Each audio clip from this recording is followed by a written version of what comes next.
إلى جنة الله زوف الشهيد وحي الشهيد بأحلى نشيد. إلى المجد قد سار في همة فنال الأبي جنان المجيد. لدى الله حي ولا لم يمت بجانب حور الجنان سعيد.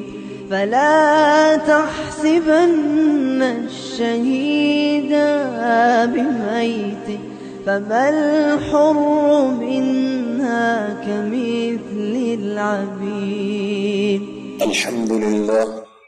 الحمد لله رب العالمين، والعاقبة للمتقين، والصلاة والسلام على أشرف الأنبياء والمرسلين.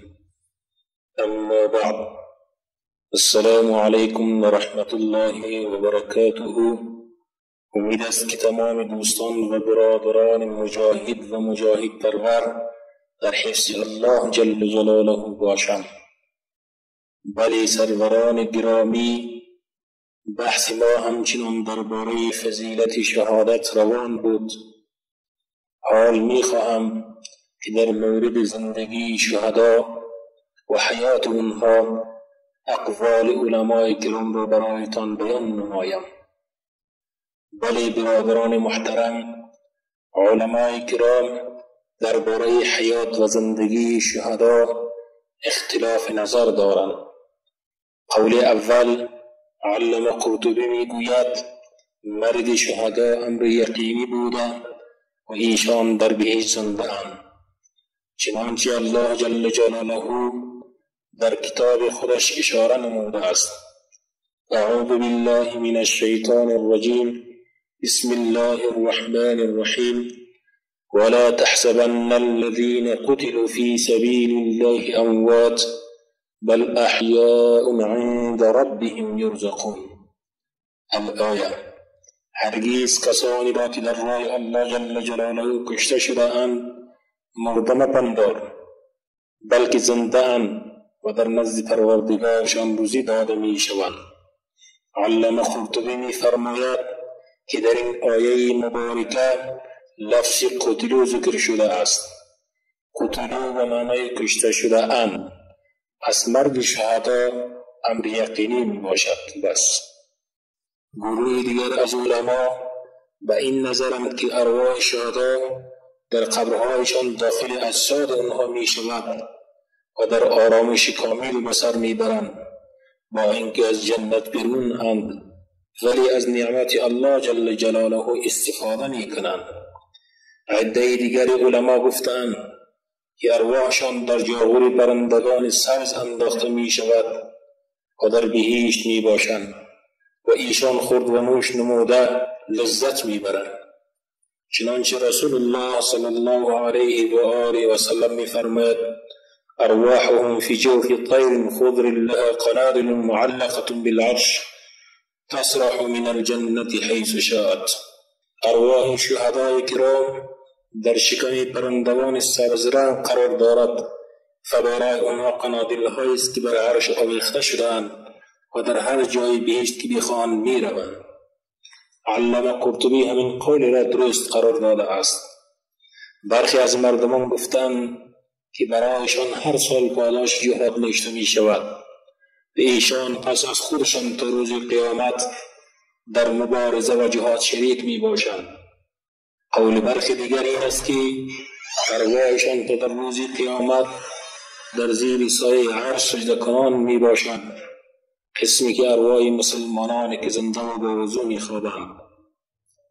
قول دیگر این که اجسامشان در قبر خراب نمی شود و زمین خیانت نمی کند و همین است زندگیشان.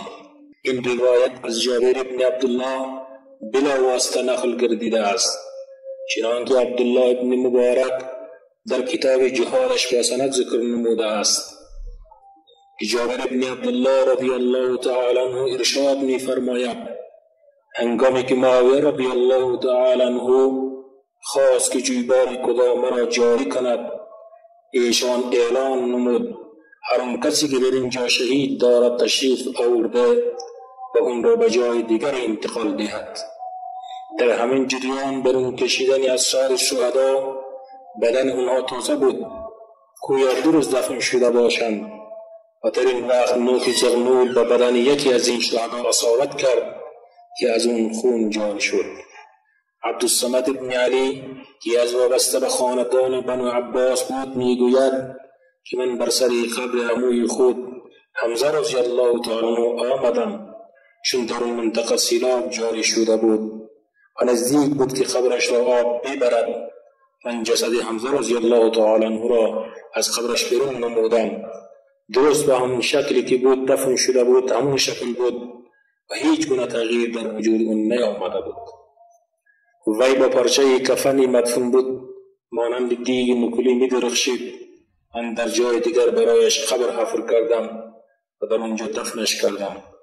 این بود اقوال علمای کرام درباره حیات الشهدا.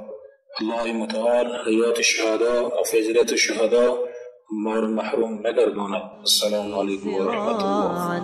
لمجد تلين ونصنع من ليبيا صرح فخار بنهر الدماء لدينا المزيد. فيا أهل ليبيا ويا خير أهل إلى جنة الله